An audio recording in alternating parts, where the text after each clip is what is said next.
आ जाओ। मामा आप अस्सलाम वालेकुम। वालेकुम बेटा, कैसी हो? ठीक हो? तबीयत कैसी है तुम्हारी? ठीक हूँ। बैठो। ठीक लग तो नहीं रही, सब खैरियत तो है ना बेटा?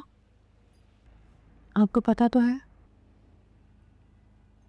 नवीद अभी तक नहीं आया क्या? वो तो हमेशा की तरह लेट ही आते हैं। पहले की बात कुछ और थी बेटा, अब तो उसे जल्दी आके तुम्हारा ख्याल रखना चाहिए। खैर, जब वो आएगा तो मैं उससे बात करूंगी। आप कब तक उनका वेट करेंगी? उन्हें तो आने में काफ़ी टाइम लगेगा। अब ये सब क्या है? ये मैंने कुछ तुम्हारे लिए और नवीद के लिए खाने पकवाए थे। मुझे पता है कि तुम्हें खाना पकाने का कोई शौक नहीं है, तुम्हें वैसे भी इस हालत में ना किचन में ज़्यादा काम नहीं करना चाहिए। लेकिन मामा इस सब की क्या ज़रूरत थी?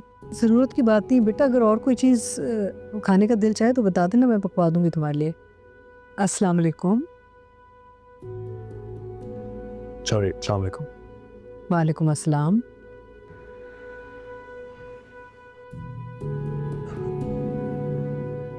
थैंक यू सो मच, लेकिन इस हासिल की ज़रूरत नहीं थी। ये हैसल नहीं है बेटा, वो ज़ैनब तुम्हें बाहर का खाना बिल्कुल नहीं खाना है इस हालत में, खुदा न खास्ता बीमार हो सकती हो।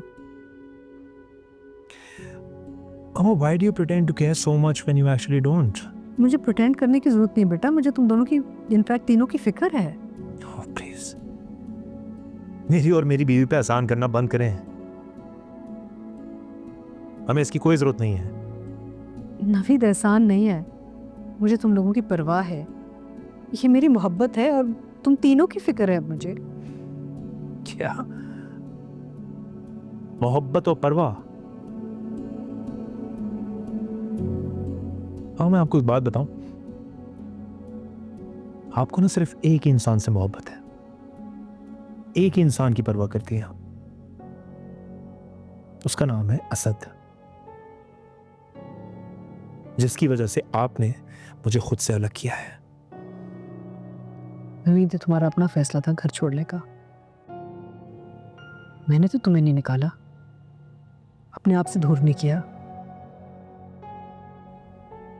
हाँ, तुम मेरी नजरों से दूर हो गए हो, लेकिन दिल में तो अभी भी रहते हो ना बेटा। I'll tell you what, आप ना चाहती नहीं है कि मैं उस घर में वापस आऊं, और इसी वजह से आपने उसकी शादी को भी एक्सेप्ट किया। खैर, एनीवे, आज से आप इस घर में नहीं आएगी। नवीद, यस, आप लोग मुझे एहसास दिलाना चाहते हैं ना कि सारी गलती मेरी है, सब कुछ जो भी गलत हुआ है वो मैंने किया है ना? लेकिन मेरी तो किसी को भी परवाह नहीं है, nobody cares। और आज से मुझे भी किसी की परवाह नहीं है।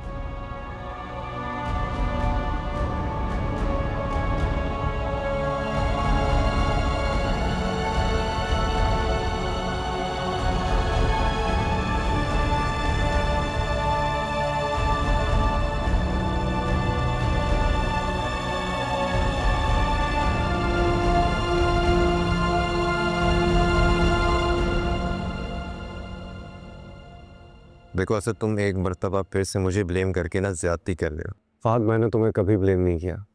तुम्हें एहसास दिला रहा हूँ कि इस बार अनम गलत नहीं है, उसके साथ गलत किया जा रहा है। What do you mean by that? मैं गलत कर रहा हूँ उसके साथ? तुम गलत नहीं कर रहे हो, लेकिन तुम्हारी अम्मी। फाद, तुम मुझे एक रीजन बता दो जो जस्टिफाई कर सके सज्जन की प्रेजेंस को तुम्हारे घर में। देखो असद, मैं जस्टिफाई नहीं कर, मगर क्या ये जस्टिफाइड है कि अनम मुझे ब्लेम करे कि मैंने उसे उसके घर भेजा था ताकि मैं उस सज्जन के साथ, I mean so disgusting, no? मैं ऐसा सोच भी नहीं सकता हूँ यार।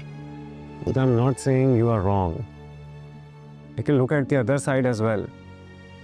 इंसान जिससे मोहब्बत करता है उसी के लिए पॉसेसिव होता है ना, और उसी के लिए बदगुमान भी हो सकता है।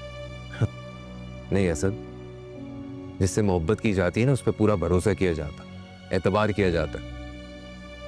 अनम बार बार मुझ पर इल्ज़ाम लगाकर मुझे कटेरे में खड़ा कर देती है क्या ये सही है? मैं समझ सकता हूँ तुम्हारी बात, लेकिन तुम्हारे लिए ये समझना ज़रूरी है कि गलत फहमी भरोसे को कमज़ोर कर देती है। और तुम दोनों के दरमियान गलत फहमियों को बढ़ावा देने वाला कौन है, ये मुझे बार बार दोहराने की ज़रूरत नहीं है। You know it very well. Anam से बात करो प्लीज़।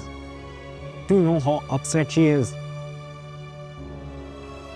अपसेट तो मैं खुद हूँ इस वक्त यार। हाँ, और तुम दोनों की वजह से हम सब परेशान हैं, specially mama. Please do something.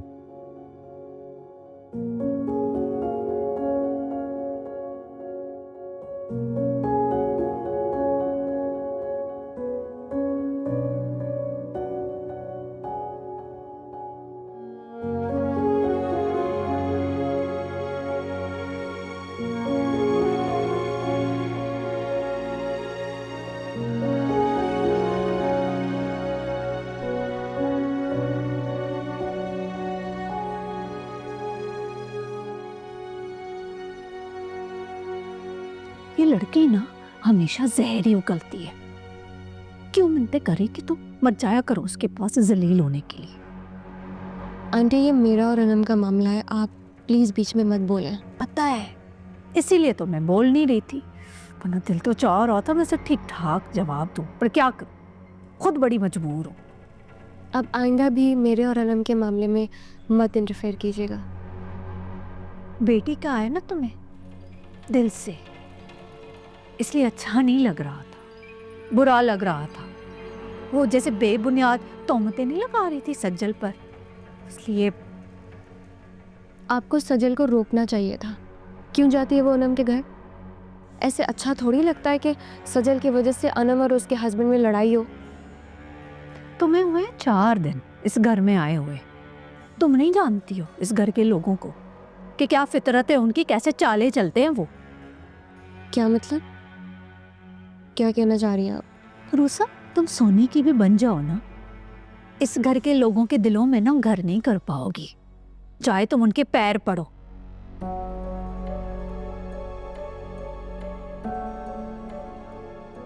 देखो तुम हो नई नवेली दुल्हन हैं, माशाल्लाह से इतने बड़े घर में ना बहू बनकर आई हो, कुछ बन ठन के रहा करो, कोई जेवर शेवर। तो ये देखो हाथ भी तुम्हारे खाली, कोई अच्छा थोड़ी लगता है, और कपड़े भी इतने सादा पहनती हो तुम। मैं सजल से कहती हूँ कल ना तुम्हारे लिए अच्छी सी शॉपिंग करे, कोई भरे जरे कपड़े ले आए हैं। इसकी ज़रूरत नहीं है, मेरे पास बहुत कपड़े हैं घर पे, मैं ले आऊँगी। आप सजल को जहमत मत दीजिएगा।